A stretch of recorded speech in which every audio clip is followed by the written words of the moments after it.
और जिंदगी तुम्हारे ढंग से नहीं चल सकती, याद रखना।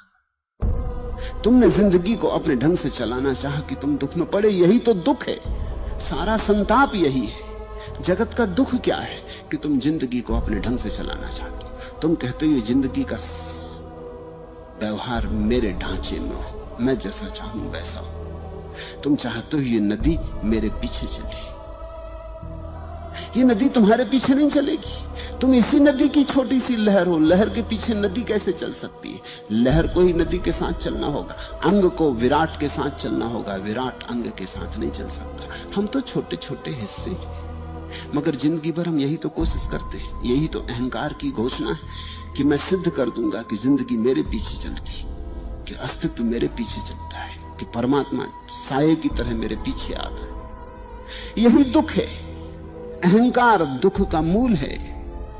वास्ते सांचे तो न ढालेगी हयात। तुम याद रखो, जिंदगी तुम्हारे लिए तुम्हारे बनाए सांचों में नहीं ढलेगी। ज़हन को आप ही हर सांचे में ढलना होगा, तुम ही को जिंदगी के सांचों में ढलना होगा।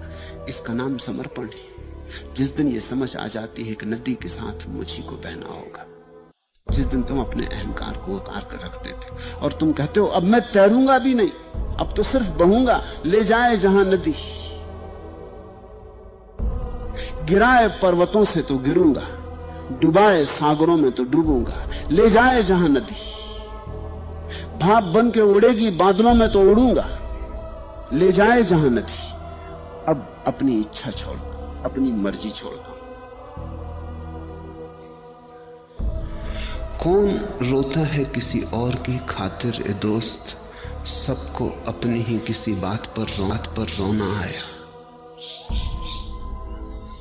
अगर ओंठों पर मुस्कुराहट हो तो भी कारण भीतर है, आंखों में आंसू हो तो भी कारण भीतर है। जिसने देखा कि कारण बाहर है वही अधार्मिक है। जिसने ये बात समझ ली कि मेरी जिंदगी में जो भी घट रहा है वो मेरा ही कृत्य है, वो मेरे ही होश और जतन या बेहोशी और गैर जतन का परिणाम है, वह व्यक्ति धार्मिक हो गया। फिर दुख ज्यादा देर तुम्हारे पास ना रह सकेगा। फिर तुम अचानक पाओगे एक क्रांति शुरू हुई।